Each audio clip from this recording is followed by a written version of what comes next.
All right, we're going to talk about seaplanes. And there's two different designs. You can have a boat hull seaplane, or you can have a conventional airplane on floats. So there at the bottom left is part of the Grumman series. They made a huge number of these around World War II, and many of them are still flying. You can see always probably 15 or 20 of these at Oshkosh every year in different sizes. The Widgeon is the smallest, the Albatross is the biggest. I forget if that's like the Martin Mars up there on the top left. There were some huge, truly huge seaplanes. Boeing, Sikorsky, and Martin, I think, all made huge seaplanes during World War II and just before. The Bush pilots don't like the small boat-hold seaplanes, like the Lake Amphibian, and I guess the Icon they probably wouldn't like if it ever did ship up there to Alaska. I think one issue with the boat-hold planes is they're very hard to dock. You have to design some kind of special dock for them. They're really designed more for beaching, whereas the float planes very naturally come up to a dock like a boat. That's one issue. So yeah, you might think those float planes look so unstable, but the Bush pilots love them.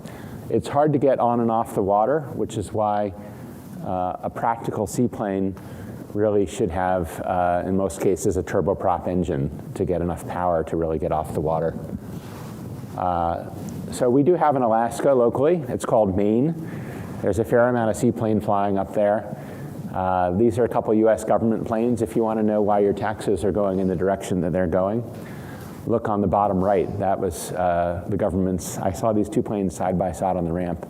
Portland, Maine has a wonderful FBO called M.I.T Jets, which is very hospitable. They have crew cars, reasonably priced, 100 low lead.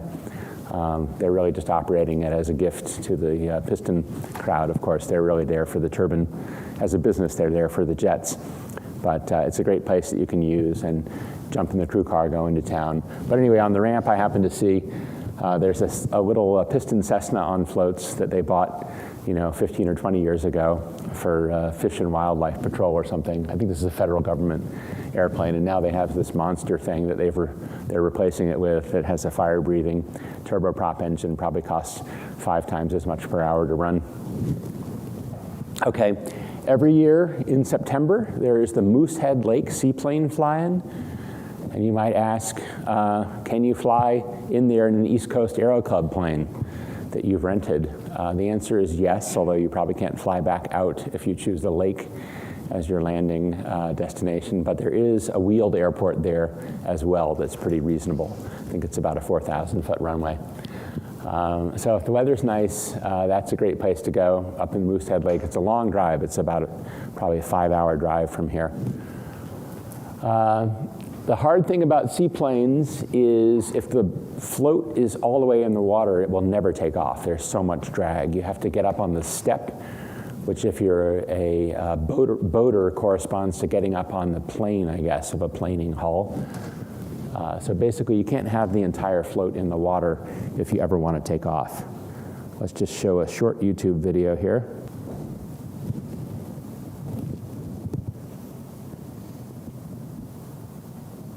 We have no sound. Oh well, that's fine. So you can see this caravan on floats. I think it's a caravan. It's beginning to get up on the step, and finally it can break loose.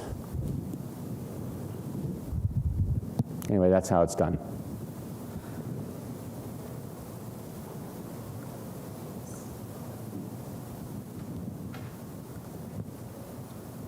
Crosswind landing. This is how it's done according to the FAA. So the FAA's mission the FAA's mission is, in addition to regulating aviation, they're explicitly supposed to promote aviation. It's a rare agency. So part of their mission is to encourage people to fly, and this is the best that they can do for seaplanes. So it does tell you, like I was telling you, the problem with seaplanes is, if you make an error on Hanscom on runway 29, first of all, it's 150 feet wide, and the gear on your airplane might only be 10 feet wide. So you can slide quite a bit left or right before you even leave the pavement. And if you do leave the pavement, you're skidding along the grass, and the owner is going to have some harsh words for you, perhaps. But otherwise, nothing too dramatic is going to happen. Glassy. This is the FAA's glassy water landing demonstration. So if there's no wind at all, you might think, well, that's great, that's perfect for seaplane flying. It's hard to judge where the water is. A little bit of wind that causes some ripples on the water makes it much easier to judge your distance.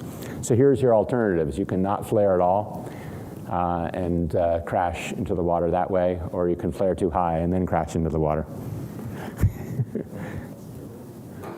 What's that? Those are the only possibilities. What's the question? Radar altimeter? No. So for seaplanes, do you wait until you achieve VR to pull up while taking off, or you kind of have the floats clear the water and just take off? The question is, do you wait until VR to take off, or do you just wait till the floats clear the water and take off? That's a good question. It's so inefficient to be dragged into the water. I think you lift out of the water just as soon as you can, and then you'll probably, float. You'll fly along the ground effect for a little bit, and then finally take off. But yeah, just like just like on a soft field, like slightly muddy grass or something, the best thing you can do is to get away from the surface that's dragging on you. Great question. All right, here's docking and beaching.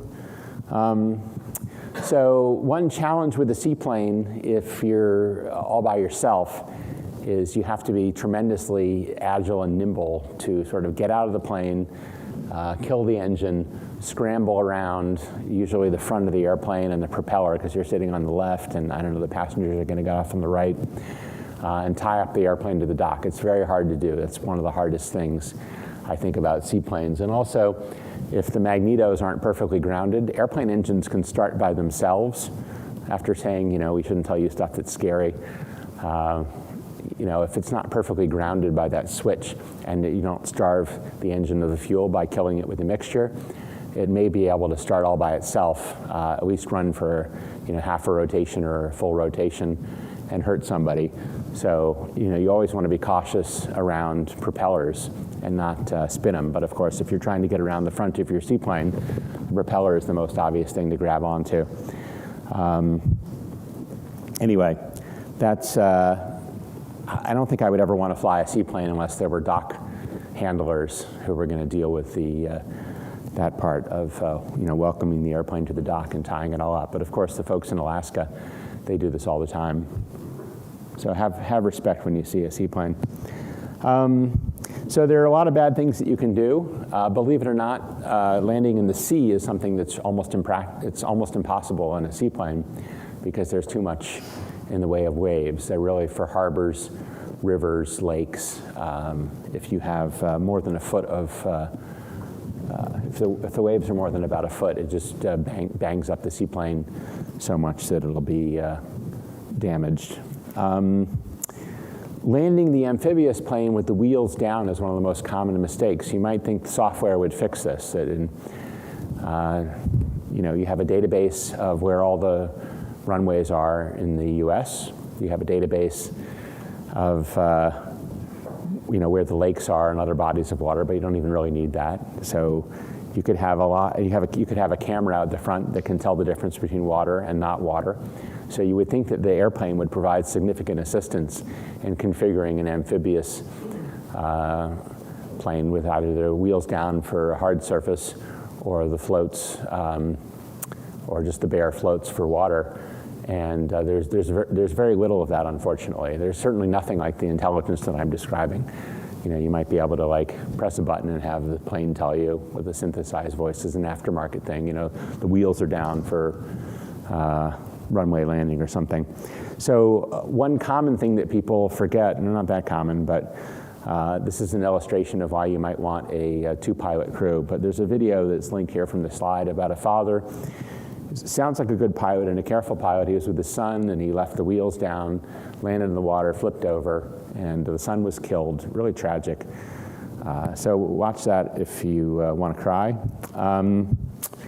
But anyway, I think it's a good illustration of, an amphibious seaplane operation is a great example of where a two-pilot crew with the checklist would be very unlikely to have that kind of accident. So it also illustrates, how it's too bad that these manned airplanes don't have 1/100th of the intelligence of a DJI drone. There are rare exceptions. Like I said, at Burning Man, the terrain warning system had to be silenced because it was freaking out that we were not going to make it, even though there was a 5,000-foot temporary runway that had been rolled out there by the burners, the Uber burners. Okay, salt waters.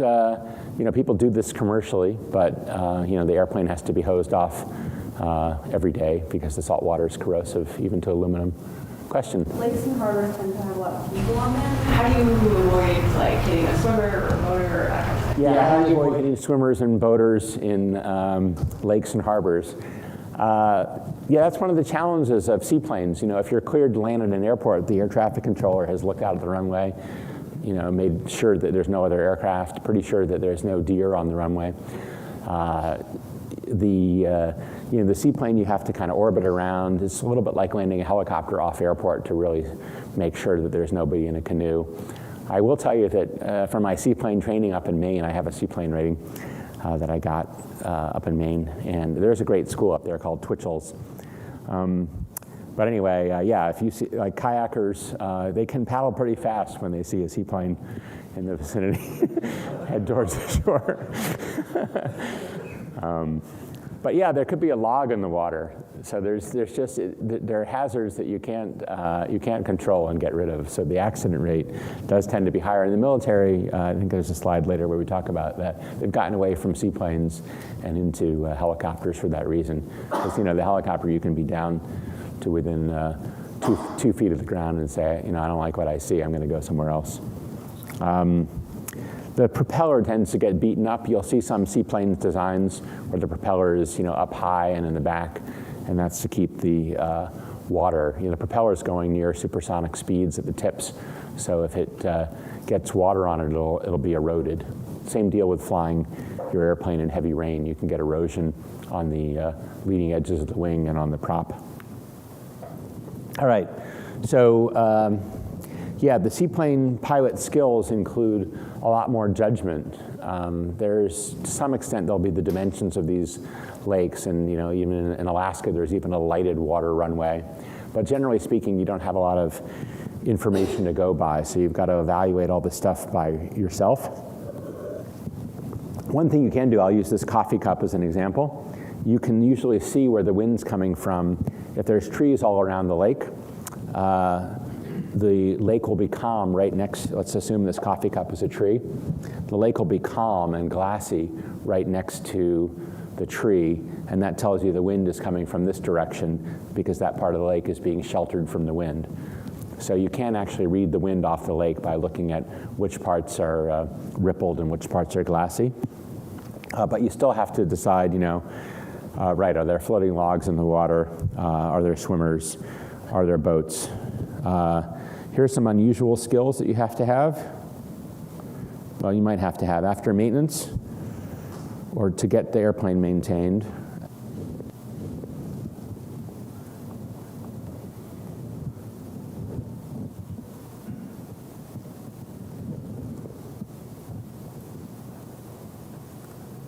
Wow.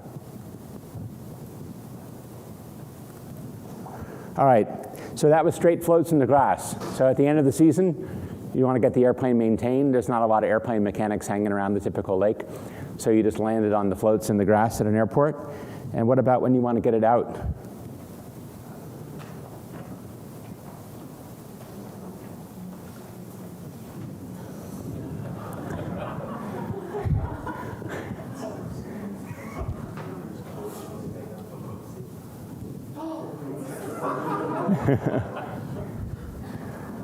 Yeah, to get the sound, watch that at home.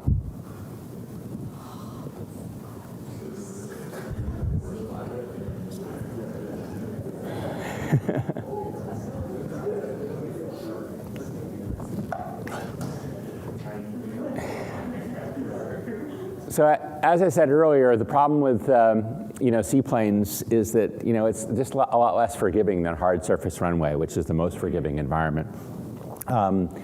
You can enhance that safety with a 2-pilot crew, especially an experienced seaplane pilot, or Here's stuff that'll be on the test. You can learn about accident reporting. So this is a different part of the federal regulations. This is the part that relates that regulates what the NTSB does, National Transportation Safety Board. So first they define what an accident is.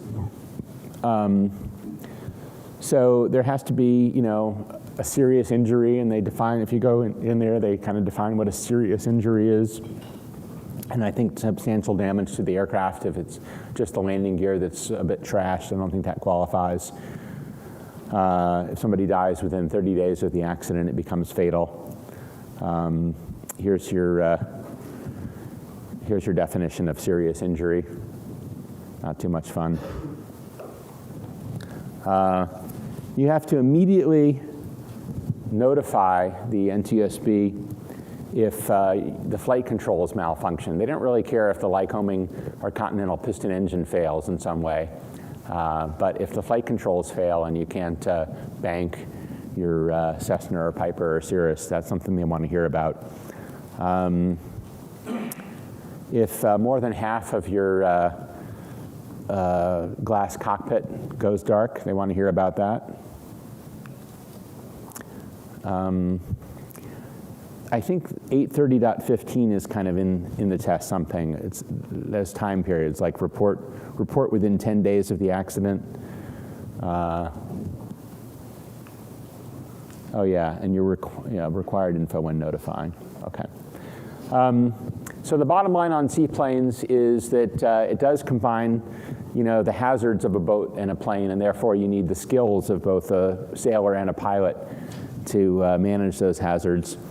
On the other hand, I think it's a lot of fun. When the Icon first came out at $100,000 and change, I thought, well, this would be great. We'll just get one of these.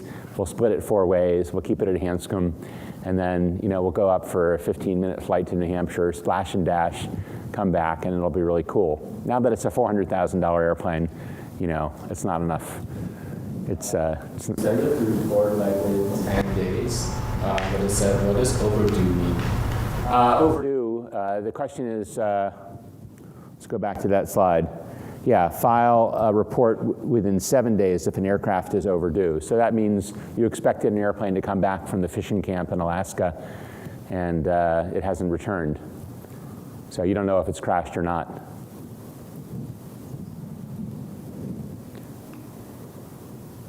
That was like me. Remember I told you that story about landing at PDK in Atlanta, and I forgot to close my flight plan, and so my Diamond Star was considered overdue, and I kept rejecting calls from an unfamiliar phone number.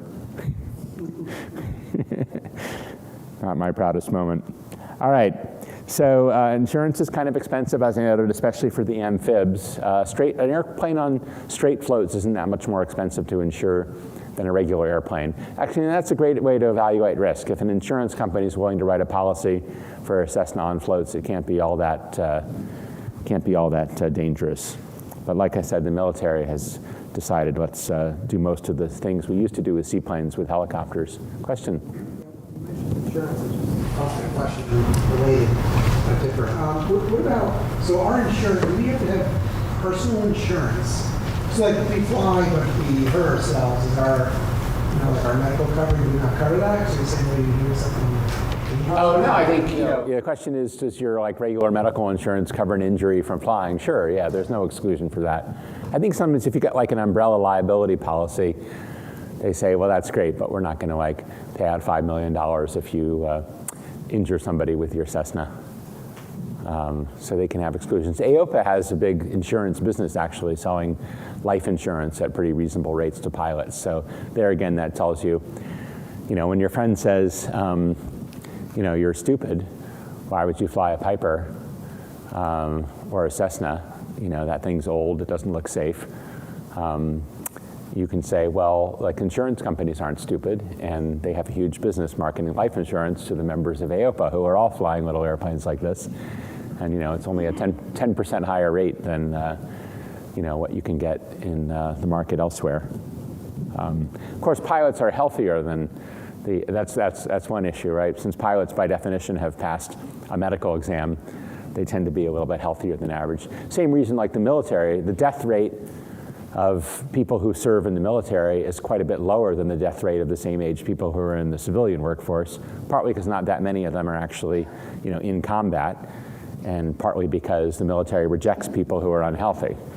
So you're not going to die of cancer at age 23 if you're in the military, because they would have not let you enlist probably if they saw that you were suffering from the beginning stages of cancer. All right, light sport flying boats. Sea Ray is fun. This is a real one. There's 700 of these out there, and they sell it as a kit, and they also sell it as a built airplane. So here it is. Look how much fun. Somebody put one of these on a yacht and flew it in all different parts of the world. They would take off, I guess they would winch it down into the water, take off, fly around, and then winch it back up.